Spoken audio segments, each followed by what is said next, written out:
Welcome to Psychedelics, Past, Present, Future, a lecture series organized by the Center for Access to Information and Justice at the University of Winnipeg.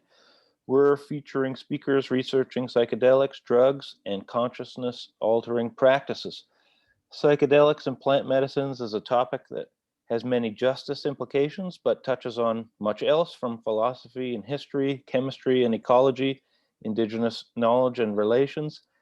I acknowledge we're situated on ancestral indigenous lands on Treaty 1 territory here. I acknowledge this territory is also the heartland of the Métis people. As a settler here, I acknowledge that Winnipeg's water comes from Shoal Lake 40 First Nation. CAIJ is organizing these talks because 1, the drug war is oppressive and must be ended. 2, people find healing in psychedelics. Some people want to investigate consciousness, explore the infinite present. And some people are passionate about their sacred relationship with plant teachers and medicines. Thanks to the University of Winnipeg event team and the media team for all the work on this. Here's the format for today. Our speaker will talk for 25-30 minutes. Our co-host and I will ask a few questions, and we'll turn it over to the audience as well for questions. If you do have questions, pop them into the Q&A tab at the bottom of your screen. Now let me introduce 2 very important people. First, our co-host, Dr. Agnieszka Dole, is postdoctoral fellow with the Health Law Institute and the Technoscience Research Unit, co-sponsor of the talk today at Dalhousie University. Their socio-legal ethnographic research explores practices that organize everyday governance over psychiatrized persons and processes of knowledge production. They teach health law, criminal law, gender and law, research design, and ethics. And today's speaker, Nick Glynos from Molecular and Integrative Physiology at University of Michigan, is focused on identifying physiological and mechanistic biomarkers of visual hallucinations in waking, sleep, and disease states, and is aiming to better understand the mechanisms that generate those phenomena across various states of consciousness. He's currently investigating endogenously produced DMT. He uses a variety of molecular techniques in animal models to improve our understanding of the pharmacological and biological properties of endogenous DMT, along with signal processing of electroencephalographic recordings to clarify its role in higher brain function. He hopes to provide a better understanding of the physiological roles and biological activities of DMT, and will provide insights into the mechanisms that generate hallucinatory phenomena in different forms of healthy and disease states. Nick, thanks for being here. The floor is yours for your presentation. Thank you very much, Dr. Walby. Thanks for that great introduction. And thanks again to everybody for attending. And I'm very happy to be here to present for you all today. I've got my screen share up here now, and hopefully that is visible for everyone. As Dr. Walby hinted at, I have been working for the past several years on studying dimethyltryptamine, or DMT, which is a psychedelic compound.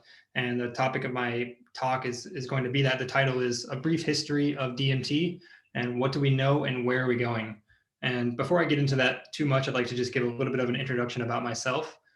So I am a PhD candidate at the University of Michigan, and I'm conducting my studies in the Department of Molecular and Integrative Physiology under the direction of these 2 people, Dr. Jima Borjigan and Dr. Dinesh Pal.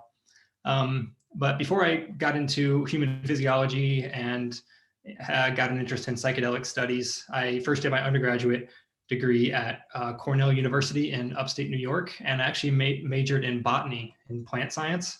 And I had a strong interest in the natural world and biology, and I was really interested in studying the connection between plants and people, or ethnobotany, and I'm trying to understand how people use plants and how they've used them historically for a variety of ceremonial, spiritual, medicinal, or other purposes.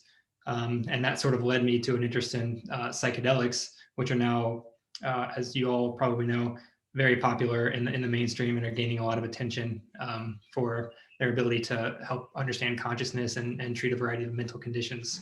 But currently the focus of my PhD work is twofold. The first main thing that I'm interested in is trying to understand what are the functions of endogenous DMT in the mammalian body? As I move forward, I'll explain that DMT is actually a naturally produced compound in the body, but we don't really know what it does. The second focus of my PhD is to try to understand what are the neural correlates of DMT administration in rats. We use animal models for our studies, and we want to know what happens in the brain when DMT is administered to these animals. So that's a quick introduction on me and what I'm doing. And this talk is going to be more broad, just to give sort of an introduction on what we know about DMT, what the research tells us, and what the future holds for DMT research.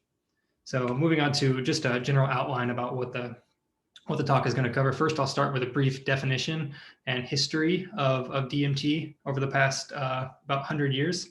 Then I'll move on to the research and talk about what we know about DMT and more specifically endogenous DMT.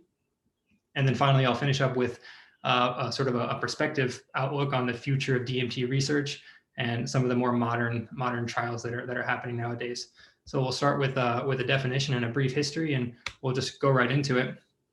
So what is dimethyltryptamine, or DMT? Well, you can define it in a lot of different ways. You can look at it from a chemical or molecular perspective, and you can see that this is what the molecular structure of DMT looks like. It's a really small, simple molecule.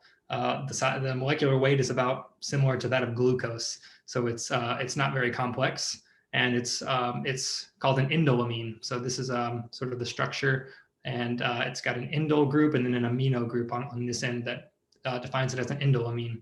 You can also define DMT from a biological perspective, and like I mentioned before, it's an endogenous compound, not just in humans or mammals, but actually in hundreds, if not thousands, of different species of plants. So it's a nearly ubiquitous compound in nature, and it's found all throughout the plant and animal kingdoms. And you can also define DMT from a sort of recreational or pharmacological definition. And this is probably what most people recognize DMT as, which is a very potent, short-acting psychedelic drug. This is just a picture taken from a drug website, Eurowid, and shows yellow crystallized DMT, and then below that, some art that's been sort of inspired by various psychedelic type experiences or encounters, if you will. And in addition to that, DMT is also what researchers call a classic psychedelic, or in other words, a serotonergic psychedelic. The word serotonergic is derived from the neurotransmitter serotonin. And DMT, along with LSD and psilocybin, are three serotonergic psychedelics. And they're called that because their structure actually is similar or contains a backbone of serotonin, or a tryptamine backbone that's shown here. So you can see highlighted in bold, the structure of LSD actually has a backbone of serotonin sort of entwined in it. Looking at psilocybin, which is the active compound in magic mushrooms, you also see that same serotonin or tryptamine backbone inside of that compound. And DMT, which is even more closely structurally related to serotonin, you see that same motif. And in addition to as a serotonergic psychedelic, DMT is also an active compound of the South American visionary brew ayahuasca, which you may or may not heard about. But the definition of ayahuasca from the Quechua language, which is spoken by a group of indigenous people in the Peruvian Andes and the Northwest Amazon basin, the definition is aya actually means soul or ancestor, and huasca means vine. So ayahuasca translates to vine of the soul, or vine of the dead. And it's been used for, depending on where you reference, at least 1,000 years, maybe up to 4,000 years, as a very important ceremonial, spiritual, medicinal, botanical concoction in indigenous groups all across the Northwest Amazon basin. And the preparation of ayahuasca involves the combination of various plant materials and a brewing or a steeping of those plant materials in a large vat or a container, and then the consumption or drinking of that tea in a ceremonial type setting that's often led by a guide or a shaman. And these ceremonies are meant to induce connections to potentially past ancestors, or access healing realms, or bring about visionary states that are very, very ceremonial, important, and spiritual for the people who have used these plants and these medicines for thousands of years. And as I mentioned, I do have a background in botany, and that's kind of where my interest into DMT came from. I was very interested in ayahuasca as an undergraduate in botany, and it's got an interesting backstory if you understand a little bit about the botany of how it's made. So as I mentioned, it's a combination of multiple plants. It's a botanical concoction, and two of the main plants that are most commonly used to prepare ayahuasca are these the leaves of Psychotria viridis, which is a shrub in the coffee family, and the stalk, or the woody part of this vine called Banisteriopsis caapi. And these two plants are essential, and they provide synergistic effects in making ayahuasca active for humans. So the plant Psychotria viridis and other plants in that family contain the active compound DMT. But when DMT is consumed orally by mouth, we have enzymes in our body called monoamine oxidases that naturally metabolize DMT and make it inactive. So if you consume Psychotria viridis by itself, there's no psychoactive effects. However, the compounds in Banisteriopsis caapi, such as harmine or harmalines, are natural monoamine oxidase inhibitors. So when you combine these two plants, the Banisteriopsis caapi inhibits the monoamine oxidase that's naturally present within our body, and it makes the DMT active, causing this to be a psychoactive brew and bringing about psychedelic effects when these two plants are combined. So this is one of the most interesting mysteries of ethnobotanical history. And I've talked to many people about how did the indigenous people, among many thousands of species of plants in the most diverse regions of the tropics, how did they figure out that the combination of these two plants will result in this very, very important and powerful ceremonial brew that has lasted for centuries and millennia across their cultures?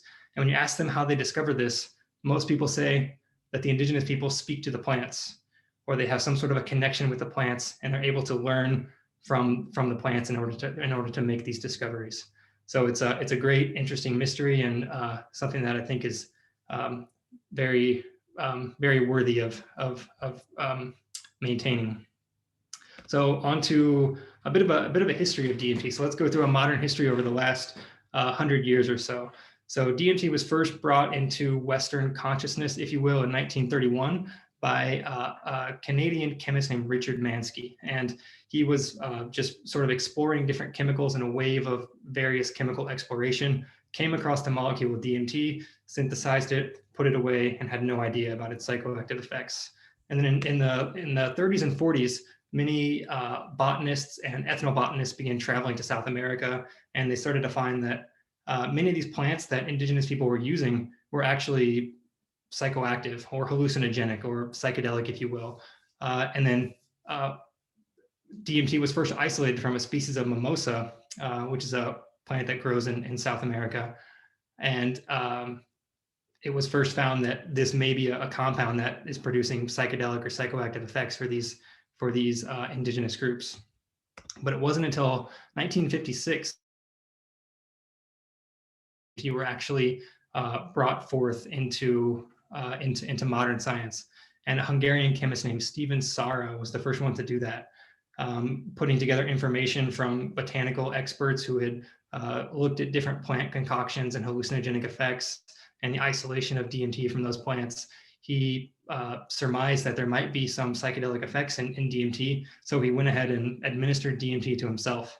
And he found that there indeed were psychedelic properties of this compound. And he went on to conduct the first sort of clinical study on DMT, administering it to a number of different volunteers and studying its psychedelic effects. And following the discovery of DMT psychedelic effects, it was soon found that DMT is actually an endogenous or naturally produced compound in the human body. And this was a very big discovery in the 1960s, and it led to actually a pretty big wave of research. So a lot of people talk about how the psychedelic renaissance is happening in full swing nowadays, but there was actually a pretty large wave of research in the 50s and 60s before the research got halted. And this discovery that DMT was actually an endogenous compound in humans led to the hypothesis that perhaps DMT or some other psychoactive compound in the body might be responsible for the generation of hallucinogenic type effects in schizophrenia or other psychotic disorders. So a lot of links or hypotheses of links were proposed as linking DMT to psychiatric disease. And those haven't really been explored fully. There's still a possibility that, DMT metabolism or DMT regulation might be involved in some phenomena of hallucinations and schizophrenia or other psychiatric diseases. But the hypothesis was first put forth in the 60s and 70s. And then, as many of you probably know, in 1970, the Nixon administration here in the United States made DMT and basically all other psychedelic drugs illegal by signing the Controlled Substance Act, which basically put a brick wall in front of anyone wanting to or already carrying out psychedelic research. And this brought us into a psychedelic dark age, if you will, and any research or investigation of psychedelics was effectively halted for several decades. And it wasn't until 1994, the pioneering medical doctor Rick Strassman conducted one of the first psychedelic studies in decades, one of the first clinical trials on humans. And he did so by administering DMT to healthy volunteers and measured basic physiological effects of that. And this really was one of the big catalysts that kickstarted the psychedelic renaissance that we're experiencing today. It really started a surge and opened the door for many other people to get involved and start researching psychedelics. But as I mentioned, even today, after many years and almost 100 years of knowing about DMT and having access to DMT, the physiological functions in the human body of DMT are unknown. So we have no idea what it may be doing. But it is receiving a lot of interest as a tool for not only therapy, but also for neuroscience to understand mechanisms of consciousness and how the brain works. So moving on back to our outline, we talked about a definition and a brief history of DMT. So now we can dive in a little bit more to the research and find out what we know about DMT. And I might focus a bit more on endogenous DMT, but I'll also talk about studies that have administered DMT to humans and talk about what we know there. So before I get into endogenous DMT, I'd like to go back to that work from Dr. Strassman, who was the one who sort of opened the door for psychedelic research in this modern era. And I really want to focus on the subjective effects of DMT because it's a really interesting molecule because it is endogenous to our bodies. But I think the subjective effects are some of the most gripping and interesting and thought-provoking effects of all the psychedelics. And I think it's important to keep that in mind. So what Dr. Strassman did was just a basic dose response study giving DMT to humans in 1994. And he did this through intravenous administration, and the dose was 0.4 milligrams per kilogram. So that's a pretty high dose for this substance. And it was definitely high enough to induce profound, powerful, out-of-body psychedelic states. And the effects of characterized by Dr. Strassman, the effects of DMT begin extremely rapidly. So before the infusion actually completes, I think it's a 45 or 60-second infusion of the drug. And before that is fully completed, the user or the participant in the study is already feeling the effects of the drug. And the peak effects come within 2 minutes. So it's very, very rapid acting. But then the effects are nearly resolved within 30 minutes or less. So, and this sort of makes sense because DMT is an endogenous molecule. So when you administer an endogenous molecule to a human, we already have the machinery to metabolize that. So when DMT is given to these subjects, these participants, it's metabolized really quickly. The effects are over in about 30 minutes. And I'd like to highlight a quote from this book, DMT, the Spirit Molecule, which was put out by Dr. Strassman. And this quote here, I think, just highlights the intensity and and how interesting these effects are. So subjects were almost uniformly overwhelmed at the intensity and speed of onset of this dose given for the first time non-blind. All subjects described an intense, rapidly developing, and usually transiently anxiety-provoking rush throughout their body and mind. This developed before the 45-second infusion was completed. The rush, compared with a freight train by several subjects, immediately and completely disrupted normal mental function, replacing it with hallucinogenic effects. This rush progressed rapidly to a state wherein most subjects lost awareness of their bodies, and many were not cognizant of being in the hospital or participating in an experiment for the first minute or two of the experience. So a theme you get from this, this quote is that a very profound feeling of disembodiment. The subjects in these experiments were no longer in their body. They were no longer in the research environment. They had left their body to another realm or dimension, if you will, and they were immersed with these very powerful visual and auditory hallucinations throughout this short but profound experience. So in that regard, DMT is sort of on a different order relative to the other psychedelics like psilocybin and LSD. Very powerful, very short-acting effects that come with a strong sense of disembodiment, separating from your body into this other hallucinogenic realm. And Dr. Strassman was really interested in looking for a biological or a physiological correlate of spiritual experiences or near-death experiences or states of extreme physiology. And this work from Dr. Timmerman at Imperial College London took DMT data and also took data from individuals who had had a near-death experience, and he attempted to look for correlations between the DMT experience and the near-death experience.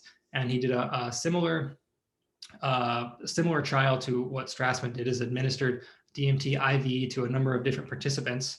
And then he had those participants complete a near-death experience questionnaire. And then he also brought in people who had actually had a near-death experience and had them complete the same questionnaire. And this is a list of some of the questions that were on that questionnaire. So it's different subscales. There's a cognitive, affective, paranormal, and transcendental subscales. And they're looking at various things like, did you seem to enter some other unearthly world? Did you see deceased or religious spirits? Were your senses more vivid than usual? So a number of different things that people normally experience or have reported to experience during near-death experiences. And when you looked at the results, here is the comparison between individuals who used DMT and individuals who did not use DMT but had a near-death experience. And what you can see is almost across the board, these are not statistically significant. So with one exception, the border or point of no return, we see that individuals with a near-death experience that more than the DMT users. But for every other subscale, every other question from this figure, there's basically no statistical significance between users of DMT and people who had actually had a near-death experience. So this was an interesting finding that sort of validated or supported the work of Dr. Strassman, because he was interested in looking for some kind of biological correlate that might explain these types of experiences that people were reporting during near-death and other types of extreme physiology. So that was a really interesting work.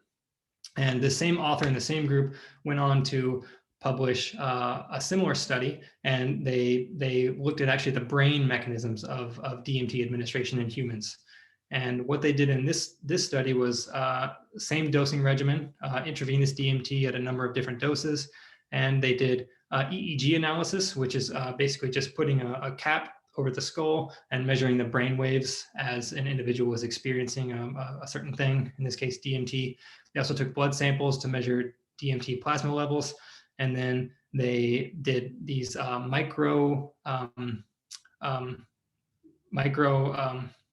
sorry, the word's not coming to me, but they measured the subjective effects every 1 minute.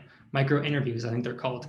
And here's a list of the types of questions or the types of responses that came from the subjects. And comparing DMT and placebo, it's pretty clear to see that the DMT had very strong subjective effects. And again, you see those same types of themes. I experienced a different reality or dimension. I saw geometric patterns. I felt unusual body sensations.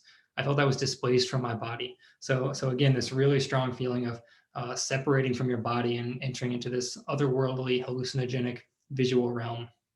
And also just quickly looking at the EEG data, comparing DMT on top to the placebo down below, the most prominent feature, it's clear to see visually that something's happening.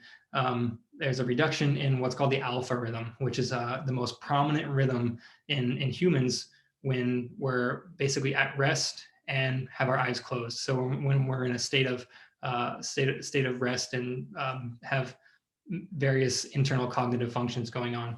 So that rhythm was suppressed. And there was also an increase in what's called delta and theta oscillations. And the researchers from this work proposed that DMT is mimicking a sort of a dream state. So at least the EEG data that they collected looks something like you would see in a dream state.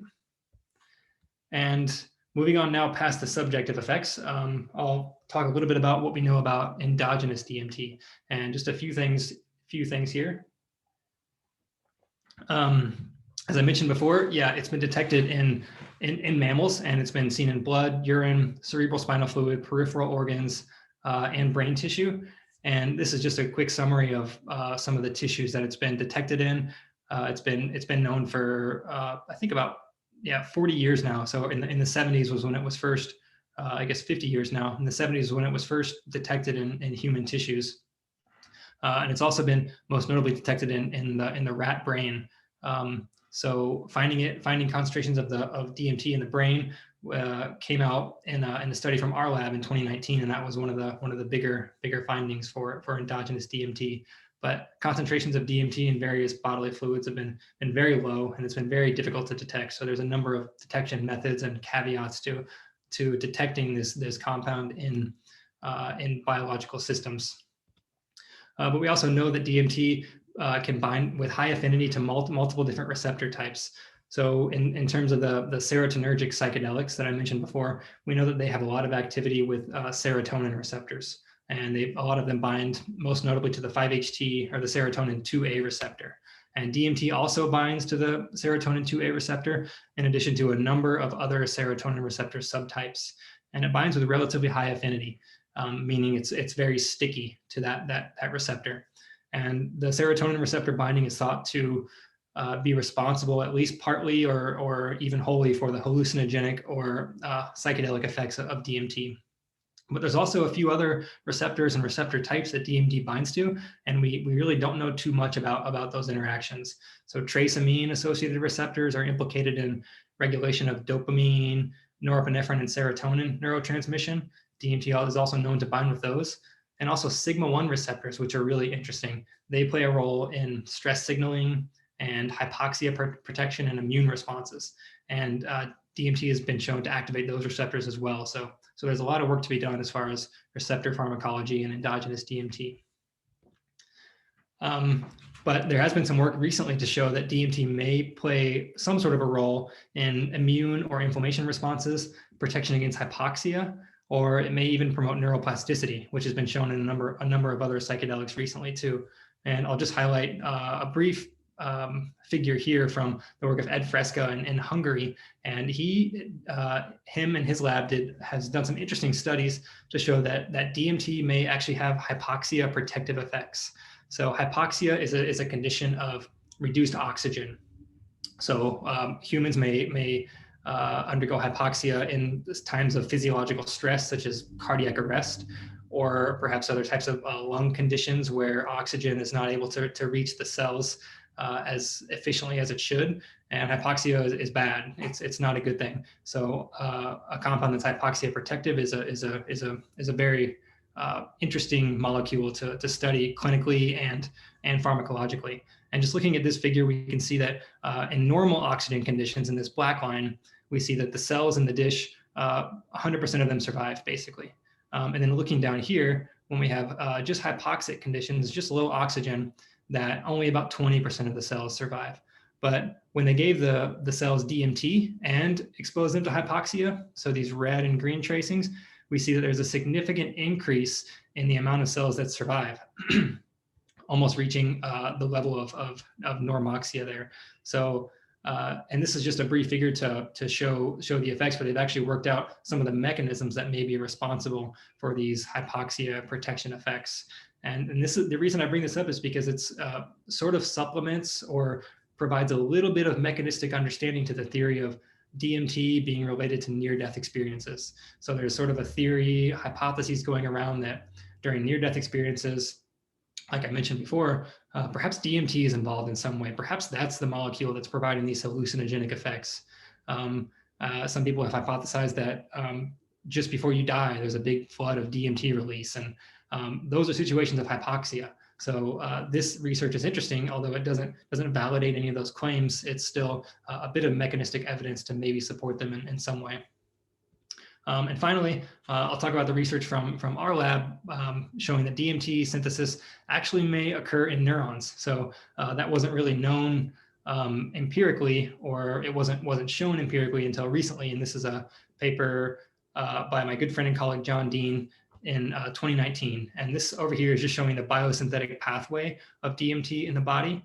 And DMT is synthesized from the starting amino acid tryptophan. So tryptophan is that amino acid. You get it in basically all foods, and it's very common. And tryptophan is converted to DMT through the action of two key enzymes. The first one is this enzyme AADC, and the second one is this enzyme INMT. And what this figure on the right hand is showing is looking at cells in the visual cortex, hippocampus, and the pineal gland, and the choroid plexus. And it's looking for cells that express both INMT and AADC. And if these cells express both of those enzymes, then we can propose that those cells have the machinery to produce DMT. So the fact that we see these cells expressed in all these different regions of the brain support the hypothesis that DMT is actually being produced in these cells of the brain. So this was a very interesting and impactful study to come out, and it's provided a lot of evidence for what we understand about endogenous DMT. So even though we have this, the role of endogenous DMT, as I mentioned before, it remains very mysterious. And there's been a lot of hypotheses and a lot of theories put forth about what DMT may be doing in the body, or what its role may be. So as I sort of alluded to before, potentially DMT is involved in the aspects of dreaming. Because if you think about it, the subjective effects of DMT are actually very closely related to the effects that we have when we dream every night. Every night when you go to sleep, when you have a dream, you're basically disembodied from your physical self. You forget that you're lying in bed. You enter into a visually immersive, hallucinogenic world of your dream. And those similar things happen during the DMT experience as well. So it's not that far-fetched to think that DMT endogenously could be modulating some sort of aspect of dreaming. And near-death experiences also, like I mentioned before, showing that research to correlate the DMT experience with the near-death experience. There's still hypotheses floating around to suggest that perhaps DMT is involved in that generation of the subjective effects during near-death or death. Other people have proposed that DMT might be involved in different states of creativity or imagination, or maybe certain types of flow states where things seem to be sort of synchronized, and thoughts and emotions and feelings flow a little bit more easily. Spiritual experiences, things like meditation or ceremony or fasting or other types of religious experiences could be modulated in some way by endogenous DMT. And finally, like I mentioned before, psychotic or psychiatric disorders could have some sort of, could be implicated by endogenous DMT. Perhaps DMT is in some way modulating the hallucinatory effects of these disorders. And all of these things are possible. There's possible links and connections to any and all of these things, but there's really no hard evidence to support or refute any of these claims or hypotheses. So it's still up in the air, and there's a lot of work to be done yet.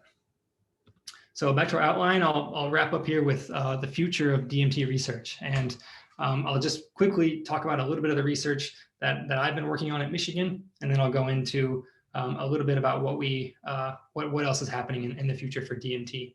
So this is looking at some of the work that I'm involved in. This again is that biosynthetic pathway that I showed just a couple slides ago there. And what we're looking at is tryptophan getting converted to tryptamine, and then DMT, and the two enzymes that are responsible for that conversion. So what we've done in our lab is used CRISPR-Cas9 technology, which is which is a genetic technique to basically delete an enzyme in an animal model. So we've gone in and altered or deleted the INMT enzyme. And what that does is effectively prevent the animal from being able to produce DMT in theory. So we're using this animal model that is INMT deficient in the hypothesis or the theory that the animal is also DMT deficient. And if we have a strain of animals that's DMT deficient, then we might be able to determine what DMT may be doing by finding out what's missing, or what are the changes associated with losing DMT or that INMT enzyme. Other work that I'm working on is actually using exogenous DMT, so administering DMT, and trying to understand the neural or the brain effects of that administration. And we're also using rats to do these studies. And we're doing intravenous DMT administration in these animals with high density EEG implants. So this is similar to the work that I showed with the alpha rhythms and the delta and theta rhythms, where we're measuring the brain waves in the rats when we give DMT. And we're also doing microdialysis. So microdialysis allows us to collect a sample from the brain while the animal is freely moving and under the influence of DMT, and we can then measure the changes in neurotransmitters that occur as a result of that DMT infusion. So those are the two things that I'm most focused on recently, and I don't have results or anything to share at this point. It's we still have preliminary data, but that's the direction that I'm heading. But as you may guess, if you follow the psychedelic renaissance or other psychedelic research, that DMT, like psilocybin, LSD, ketamine, MDMA, DMT may also have important therapeutic potential, and that's now being investigated pretty heavily nowadays. So there's a lot of rationale to support the hypothesis that DMT might be therapeutic. And the first one is that, other serotonergic psychedelics have shown extremely promising results. All you have to do is a quick Google search, and you can see that, psychedelic news is all over. And there's big claims and big ideas that psychedelics could transform mental health. We're seeing psilocybin, MDMA, ketamine, all being used very effectively to treat a number of mental disorders like anxiety and depression and a number of other conditions. So the fact that DMT is so closely related to these other serotonergic psychedelics suggests that it might also have therapeutic potential. And as I mentioned before, ayahuasca, the traditional ceremonial beverage that's been consumed across South America for over 1,000 years, has been shown to be very effective for depression, anxiety, substance use disorder, suicidality, and a number of other mental conditions. And this figure here is just an overview of a survey study. So it was about almost 12,000 people who have consumed ayahuasca, and just looking at how that affected their anxiety and depression. And you see the majority of the people had very, very much improved, or at least no change to their effects as a result of their ayahuasca consumption. So there's already a lot of evidence for ayahuasca as a mental health treatment. And because DMT is an active compound of ayahuasca, that just leads to the hypothesis or possibility that DMT may be an effective therapeutic treatment. And again, like I mentioned, DMT is an endogenous molecule. This is that paper by my good colleague John Dean and others in the Borgigan lab. And because DMT is an endogenous molecule, that makes it safe, more safe to administer, or most likely safe to administer. The effects are so short-lasted; they're only about 30 minutes when administered to humans, and that's because the body already has the machinery to metabolize and clear this compound. So when you give DMT, it's not a foreign substance, so to speak. So it's got a really good safety profile as well. And in terms of psychedelic psychotherapy, which has been used with psilocybin and ketamine and LSD and MDMA, the DMT trip is much shorter than those other drugs. And with psilocybin or LSD therapy, you have to be able, the therapist or the psychotherapist has to be able to commit to 6 or 8 or 10 hours of a drug experience, because the drugs last so long. But with DMT, the trip could be over within an hour, start to finish. So this brings open the possibility for a much shorter, more potent, potentially therapeutic experience, where therapists can actually be able to sit and work in normal hours, through this experience. So that's another potential benefit for DMT as a therapeutic. And there are clinical trials that are happening with DMT now. Just a few. They're not too widespread yet. They haven't really caught the fury that the other psychedelics have yet. But there's a group at Imperial College London in collaboration with this company, Small Pharma, and they've already launched the first depression trial with DMT. And they're modeling that trial after the psilocybin therapy. And that includes a preparation session to get the subjects or the participants prepared and beginning to think about how their experience will be and what their intentions are and things like that. And then a dosing session, and then following up with psychotherapy and integration. And this is sort of the model that's been effective for various psychedelic therapies over the last few years. Also, Yale is doing just a dose escalation study, a very, very initial trial, and that launched in March of this year, and it's a small trial, and they're hoping to start a larger clinical study soon. But there's a larger dose response study happening at the University of Basel in Switzerland, and that trial is aiming to enroll 30 healthy volunteers, and it should be launching here this summer.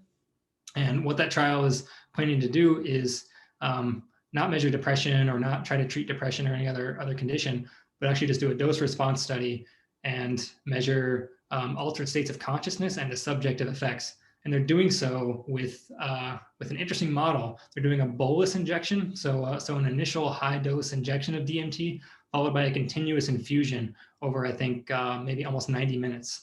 So this is going to allow the participants in the study to actually stay immersed in that very vivid hallucinogenic psychedelic state for a prolonged period of time, as opposed to the 10 to 15 minute exposure that normally occurs with just a single bolus injection.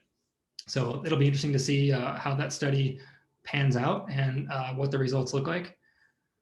And finally, I think I'll just go summarize here, and then maybe we can have some time for questions or discussion if there's anything. But just to summarize everything I talked about here, DMT is a psychedelic compound that is produced naturally in plants and mammals. And its subjective effects include strong perceptions of physical disembodiment, along with visual and auditory hallucinations. But the functions of DMT in the human body remain unknown, and it still remains a mystery. And finally, DMT and ayahuasca have strong and promising therapeutic potential, and they are currently being investigated for the treatment of a variety of conditions. And with that, I'll just put up an acknowledgement slide here. I like to always thank all the people and friends and colleagues that have supported me, my mentors and committee members here, and my good friends and colleagues who have been a big support for me. And if there's any questions at all from the participants, feel free to take my email down or get in touch with me. And with that, I'll just leave it up with this final quote that I think is kind of interesting. A lot of people ask me, is DMT the spirit molecule? And Dennis McKenna, who's the brother of the late psychonaut Terence McKenna, once said that nature is drenched in DMT. Is this simply an accident of biochemistry, or is it an indication of something more profound, an inherent intelligence that's built into nature? And I'll leave it with that. And if there is any questions, I'd be happy to take them. Thank you. Thank you very much, Nick. Thank you so much for your talk. That's absolutely fascinating. Can you hear me okay right now? Yep, I hear you okay. Okay, great. So maybe I'll ask a couple of questions, and then I'll turn it over to Agnieszka to ask a couple questions.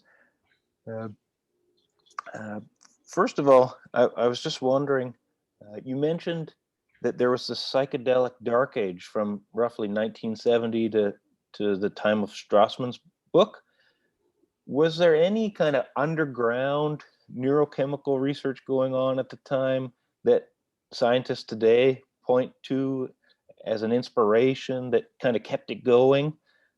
Was there anything that you've dug up in the archives like that is a motivating factor for you?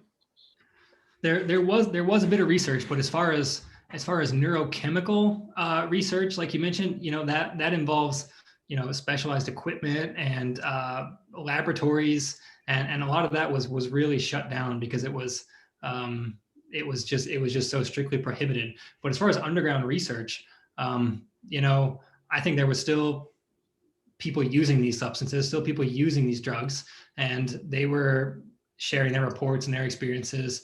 And I think that contributed to to keeping the interest alive. But as far as any rigorous, published research, there's a little bit here and there. Some people were able to sort of get around the restrictions by doing certain things, but not a lot of rigorous clinical or empirical research that I know about. Okay. You mentioned that there's this kind of hyperbolic geometry to the visuals you have sometimes with a DMT encounter, and you mentioned a lot of other psychedelics don't have this kind of ego dissolving dimension. So I'm wondering two things about this. First of all, do we understand the neurochemical process that creates the visuals? Like, can you see parts of the brain or something light up when these experiences are happening? Yeah, I can take that one first. So the other psychedelics, psilocybin and LSD, have been investigated a little bit more intensely than DMT. There's only been really one trial, the one that I showed, that actually measured the brain function of humans under DMT, and the effects are actually pretty similar across psychedelics. So there's a few different things that sort of jump out. One thing is that suppression in the alpha rhythm. That seems to be a common effect among all psychedelics.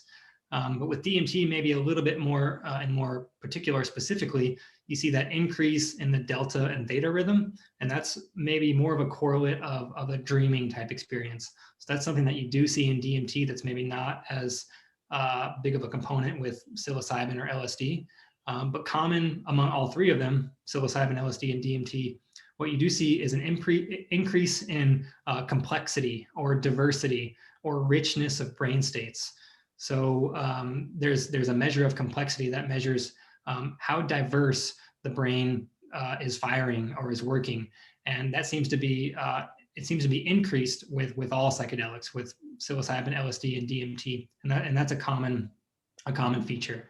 But I think to narrow it down to why is DMT so disembodying and visually immersive relative to the other psychedelics, I don't think that's known yet.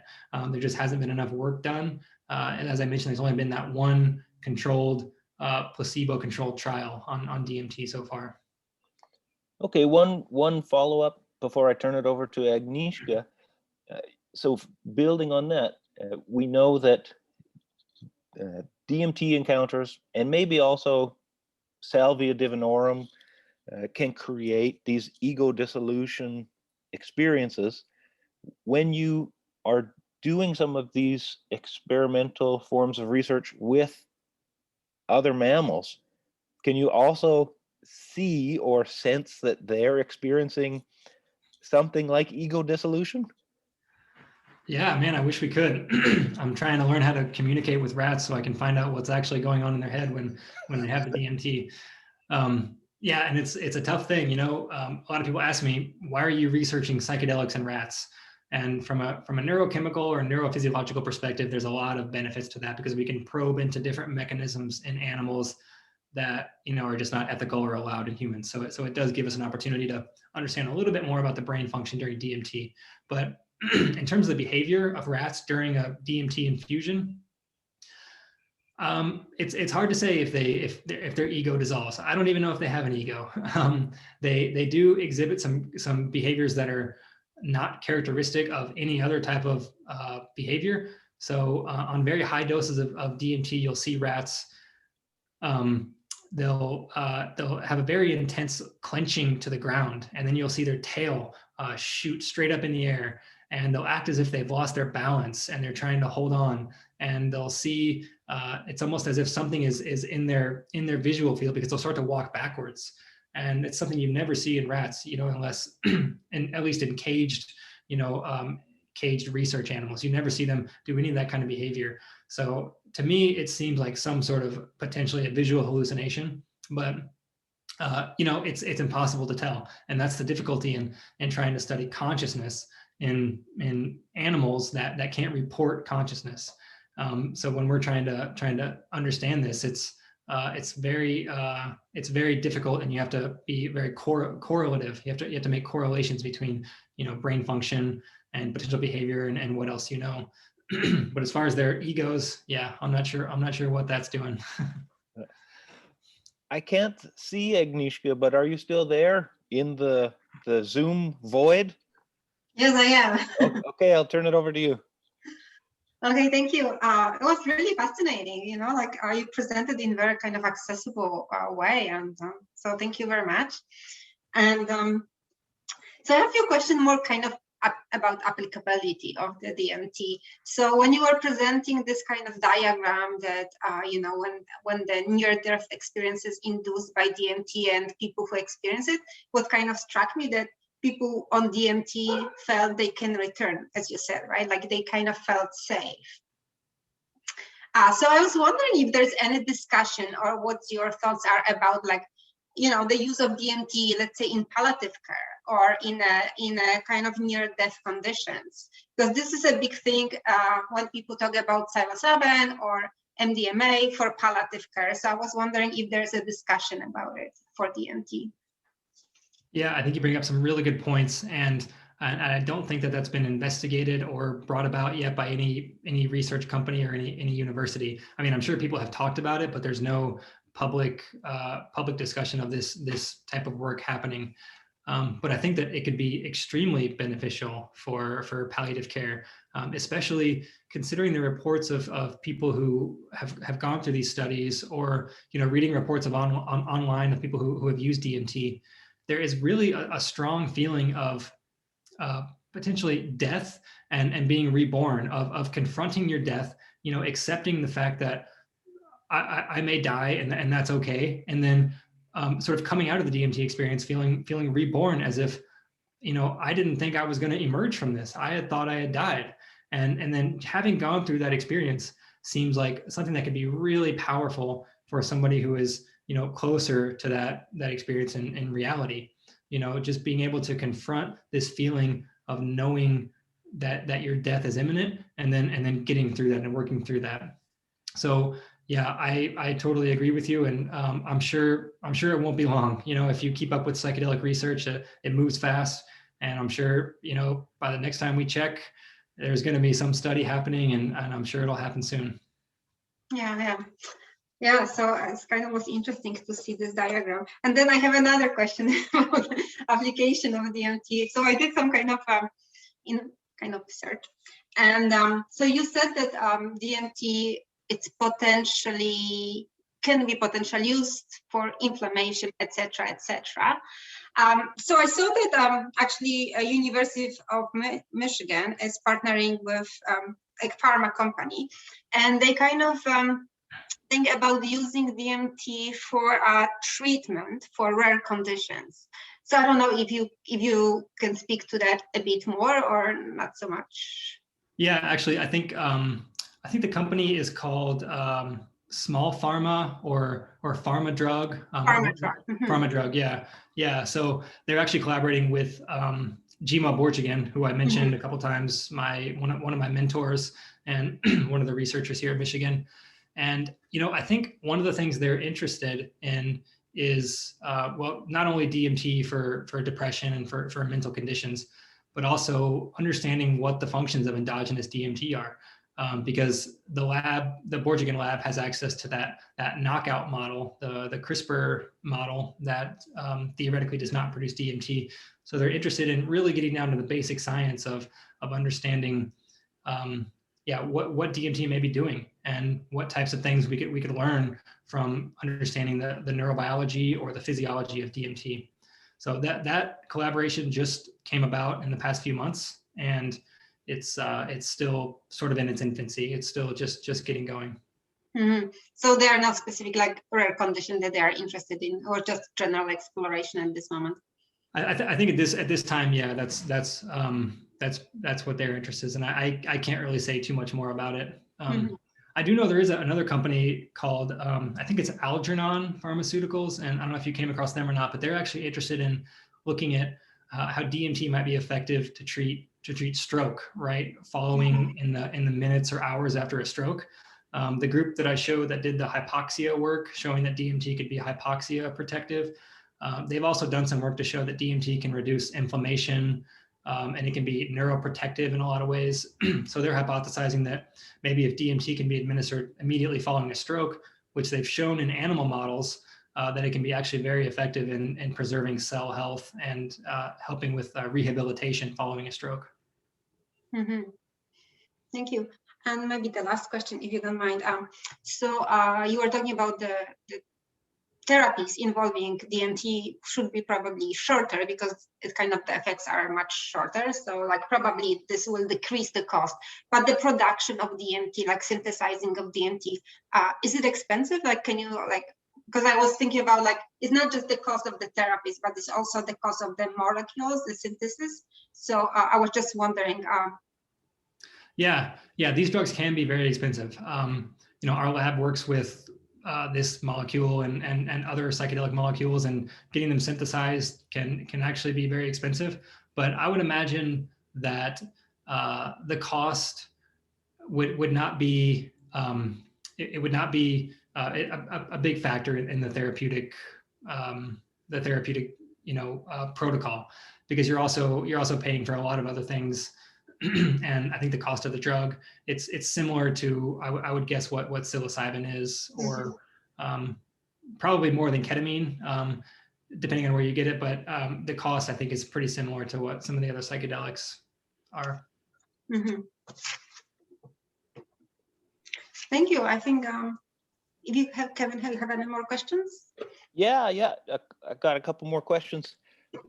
So the big story here is the focus on endogenous DMT, and I'm just wondering about the implications of that for thinking about a couple other things, thinking about psychoactive substances more generally, thinking about law, and thinking about the political economy of all this. So in terms of the substances, is one of the implications of this research that maybe the substances that people are ingesting when they take drugs aren't doing what we think they're doing, or in other words, are they simply endogenous DMT modulators instead of having special properties themselves? Is that one of the implications of this research? Man, yeah, you hit the nail on the head. Really, that's the study that I really want to do, and I've been really excited about that for a long time. And there's a strong possibility, perhaps our bodies contain some endogenous hallucinatory system that just becomes activated when we take other psychedelics, and perhaps DMT is a critical component of this. And we're able to do those studies, and they've actually been done in the past, but they haven't been published. I actually recently went back and watched the film DMT, the Spirit Molecule, which is a documentary based on the book by Dr. Strassman. And if you go to the deleted scenes, it's sort of buried in the back of that film. One of the biggest DMT researchers, Dr. Steve Barker, who's been working on DMT for several decades, he says that what happens when they gave DMT, or no, what happens when they gave psilocybin or LSD to rats was like a 10-fold increase in endogenous DMT and a 6-fold increase in 5-MeO DMT, this other analog of DMT. So what he proposed is that maybe the mammalian system has this endogenous hallucinogenic system that, like you said, is really just activated, or is modulating the experience that we think is coming about from other psychedelics like LSD or psilocybin. And it actually kind of makes sense when you look at other drugs and other systems that we've sort of implicated in recent, more modern times. So when morphine or other painkillers or opioids were brought into use, we soon found that our bodies have endogenous receptors for those types of drugs. So there's an endogenous analgesia system for reducing pain. And the drugs that we developed, the types of opioids, were just modulators of that already endogenous system. Another example is the cannabis. there's an endocannabinoid system in our bodies. And when we consume THC, marijuana, cannabis, that system is becoming activated. So who's to say that there's not some endogenous psychedelic system within our body? And perhaps it's in some way related to DMT. I think that's just a huge question that really needs to be addressed in psychedelic neuroscience. Yeah, and it seems to have implications for other aspects of this too. Like legal regulation of all of these substances is kind of based on the model that it's the substances themselves that are somehow problematic or, need to be controlled. But they don't understand perhaps that like it's about a relationship between the substance and something that's happening within our bodies, and that our bodies are already flooded with DMT at particular times. So what are the implications of this kind of research for thinking about legal regulation and the prohibition on psychedelics that has existed for the last 4 decades? Yeah, that's why I've always thought that DMT is, among all the psychedelics, DMT is the most interesting to me, because it's the only one that's known to be endogenous to the body. It's the one that, if so I'm not sure if you're familiar with Terence McKenna, who is Dennis McKenna's brother, but he said we're basically all criminals because we have DMT in our body. When it was found to be endogenous, then we're all violating these Schedule I restrictions that were put in place decades ago, and the science, the policy, the law, it hasn't considered or caught up to what's known in the science, and that's a big problem. And I think it, as I'm sure you all know with the program that you're running about the problems with the drug war and how problematic it can be. But in terms of DMT, I think it's a molecule that we can really sort of leverage as maybe something to open up the discussion about psychedelics and about freedom of consciousness, freedom from drug laws and things like that. Because when it's found to be endogenous, when we know that it's endogenous, it's a really good body of evidence, I think, to support the fact that these substances shouldn't be criminalized. Yeah. And the other thing it made me think of was, there's a veritable explosion of companies interested in psychedelics right now. But it seems like in some ways it's happening too fast. Like it's taken a long time for us to get to this point where things could open up again, but it's also happening very fast. And maybe a lot of the companies aren't thinking about, this relationship between outside substances and endogenous processes and molecules. And I'm just wondering, like, are there any cautions that your research would put up, or any bigger questions about like trying to get the general mechanism right before we rush ahead with some of these applications that companies are working on? Yeah, absolutely. I mean, it's something we talk about very often in our lab meetings and in our discussions with our groups is, we don't want to rush anything. And that's really, I think that's usually the motive of most people in rigorous academic research. And that's why science is so slow. That's why science takes so long to come out and to find new answers and new discoveries about these things. But the way that the private industry is moving, just like you said, it's moving too fast, and there's a lot of potential problems with that. Similarly, with the passing of the Controlled Substance Act, there wasn't enough information at the time to criminalize all these substances in the way that they did, and it led to a decades-long drug war that was largely ineffective. And now at this point, we're trying to revive and sort of medicalize and push psychedelics into the mainstream, potentially without enough information and enough evidence to support all of that. So there's anybody involved in psychedelic research always hears a cautionary tale about not calling psychedelics panaceas. They're not going to be a cure-all type of treatment or substance, and they're not going to be effective for everything, and they're not good for everybody. And there's a lot of caution needs to be taken. But from a rigorous, empirical scientific perspective, we are very slow. You're not going to see us publishing, dozens of papers on the mechanisms of how DMT works in the brain. Those things take a lot of time, and we're extremely careful about making sure that what we report is repeatable and very, very rigorous. Thank you. Agnieszka, did you have a follow-up? Yeah, I do have a question related to what Kevin was talking about, the relation between DMT and kind of self and the body. So I was wondering, because in other psychedelics, and when the discussion is the relation between the psychedelics and outside context, so like the set and setting, right? So I was wondering if you can speak to that about in relation to DMT, if this is still very important, or is like, yeah, what's your thoughts are about that? Yeah, it seems like with such a powerful disembodying substance, you would think that the setting might not be as important. Because, basically all the people who get the high dose of DMT are no longer physically in the clinical setting. They've left and they're off into DMT hyperspace or whatever you want to call it. But as far as mindset, I think that's important for. I think it's important for everything, and not just psychedelics, but I think that's important for any type of experience that we go into.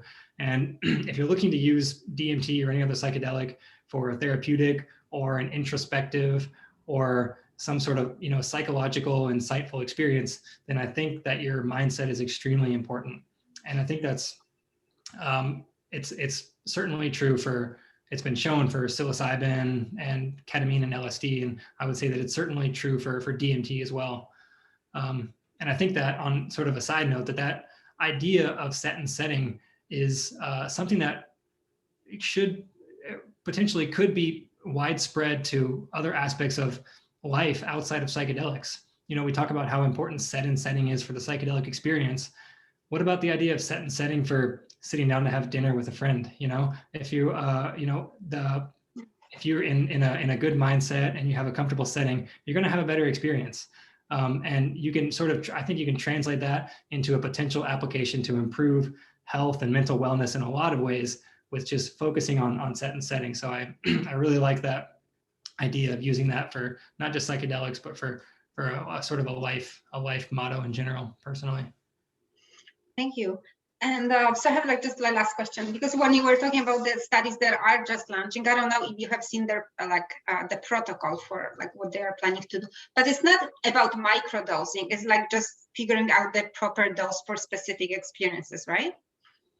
Yeah, with the DMT, I mean, yeah, there's definitely microdosing studies going on with other psychedelics, as I'm sure you know. And that stroke study that I talked about, that's planning to use microdoses, so non-hallucinogenic doses of DMT for stroke rehabilitation.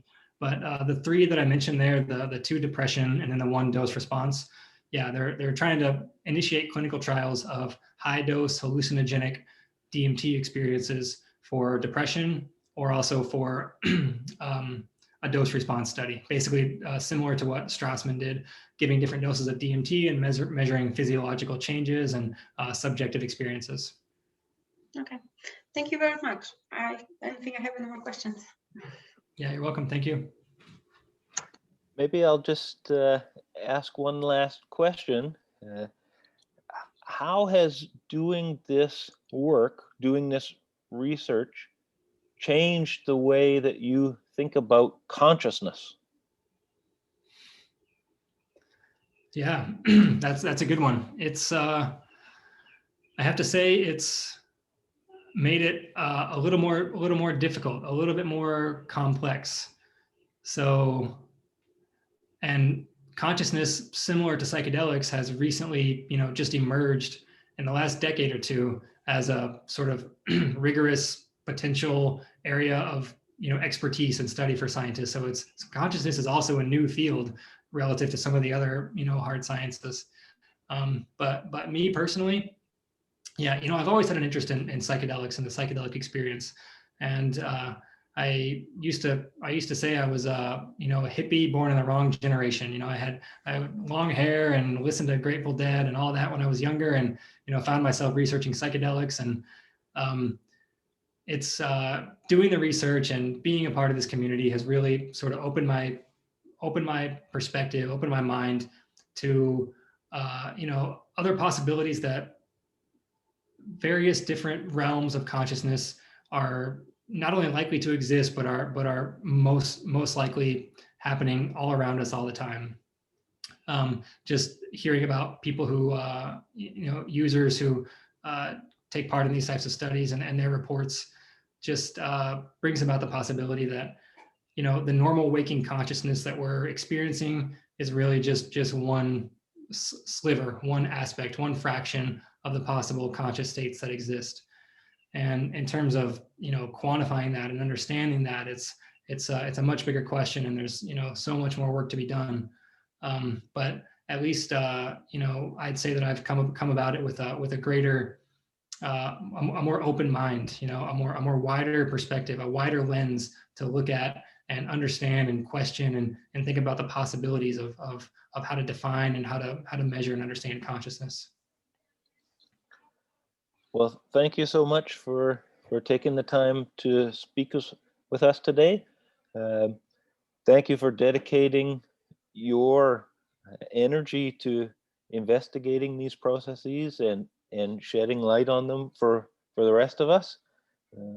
And I think, yeah, definitely going to be following your work for the years ahead. Absolutely. Do you have any last words that you want to share with the audience, or anything that you wanted to bring up that we didn't touch on?